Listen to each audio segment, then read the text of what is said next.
Je m'appelle Al, je suis photographe, créateur de personnages en papier. Donc en fait mon travail consiste à recréer des scènes ou à créer des personnages à partir de photographies que je retravaille de façon numérique et que j'imprime en grand voire très grand format pour ensuite aller les appliquer sur les murs de la ville.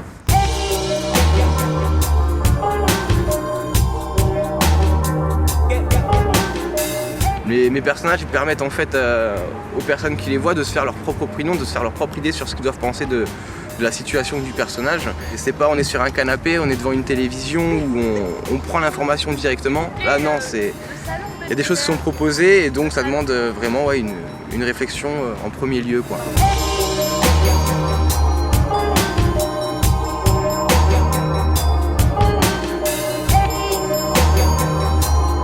Soit je travaille sur un mur en particulier que j'ai choisi, que je veux absolument travailler, donc pour différentes raisons, soit parce qu'il y a une super bonne visibilité, ou alors parce que l'environnement m'a donné quelques petites idées. Sinon, j'essaye de travailler par série également, donc là c'est différent, c'est que je veux travailler sur une série particulière ou une thématique particulière.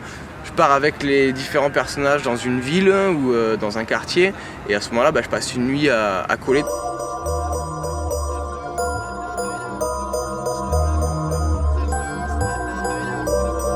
Donc ouais, le collage de la paille, ce collage là c'est un gros clin d'œil, c'est un big up à un ami qui nous est bien cher, qui a eu quelques soucis de santé assez importants. Du coup avec des amis avec qui je travaille de temps en temps, c'est vrai que j'aime pas coller tout seul, donc c'est toujours assez agréable de partir en vadrouille une nuit avec des amis.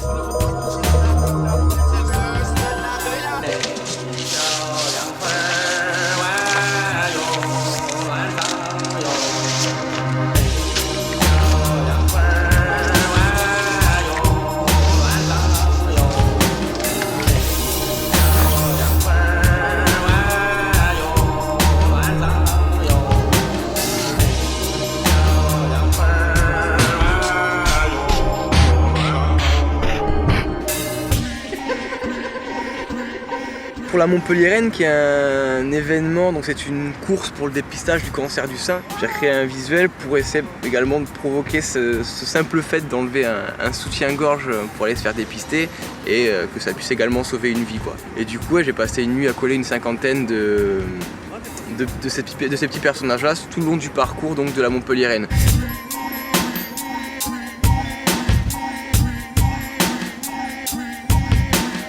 J'ai recréé une exposition avec 15 personnages et 15 types de bicyclettes qui étaient disséminées partout dans le centre-ville, tout le long d'un parcours qui avait pu permettre de faire cette exposition-là, de faire le vernissage sous forme d'une balade à vélo en fait, pour mettre en avant cette pratique du vélo contre les véhicules à moteur.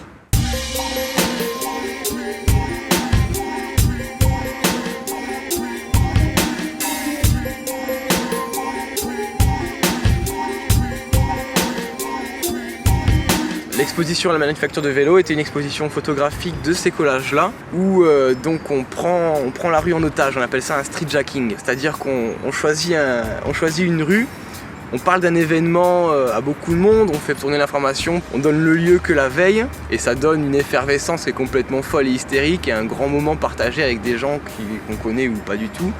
Et voilà, ça reste un grand moment de fête de rue, comme il y en a de moins en moins en fait.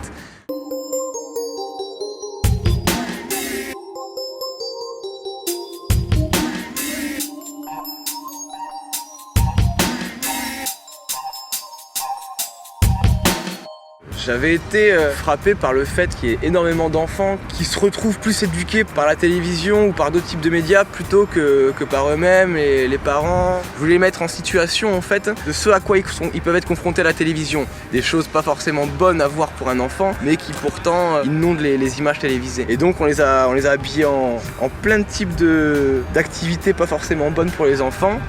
Et on a fait ces photos-là, on les a affichées tous sur un même mur.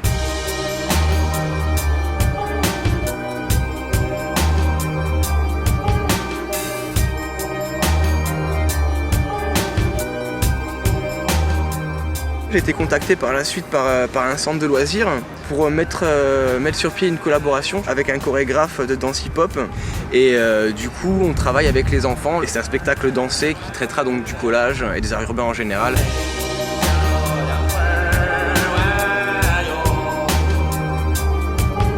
J'ai été contacté par un autre artiste de rue qui est un graffeur plutôt efficace sur Montpellier qui s'appelle Polar. On a réfléchi à un petit concept, lui me parlait de body painting et donc ouais, on a trouvé cette petite demoiselle sur laquelle donc Polar a peint. Par la suite j'ai rajouté des éléments graphiques sur son corps.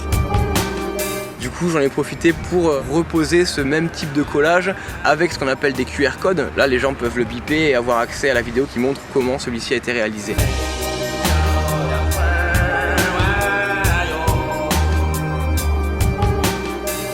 Rends compte qu'il y a énormément de possibilités qui sont encore à ta disposition et que voilà, l'aventure elle est loin d'être finie, que tu sais que tu as encore énormément de choses à faire et que les murs ils sont loin d'être tranquilles quoi.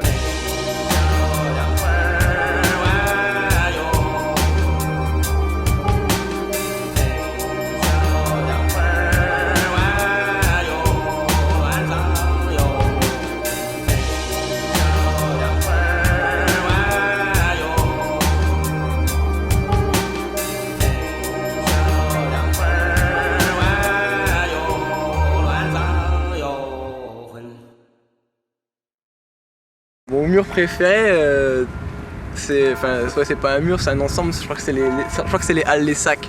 Les Halles Les Sacs, ouais, c'est un bâtiment qui est, selon les gens, très très moche ou un peu trop fou quoi. Moi j'aime beaucoup la structure de justement ce mur séparé qui permet de travailler un visuel et le présenter d'une autre façon. Pareil, d'amener un autre type de réflexion selon le visuel qu'on cale dessus. En plus, je crois que mes collages sont plutôt bien accueillis. À chaque fois quand ils disparaissent, c'est vraiment là le vrai côté éphémère que devrait avoir tout type de collage. C'est-à-dire c'est le temps qui l'enlève petit à petit. Donc ça reste 6 mois, 1 an et ça s'en va proprement quoi. Donc oui, c'est vrai qu'on a assisté ces dernières années à une vraie démocratisation des arts de rue. Il faut vraiment prendre en compte et réaliser que c'est une vraie valeur et une vraie richesse. Et donc ouais, carte blanche pour l'art urbain montpelliérain.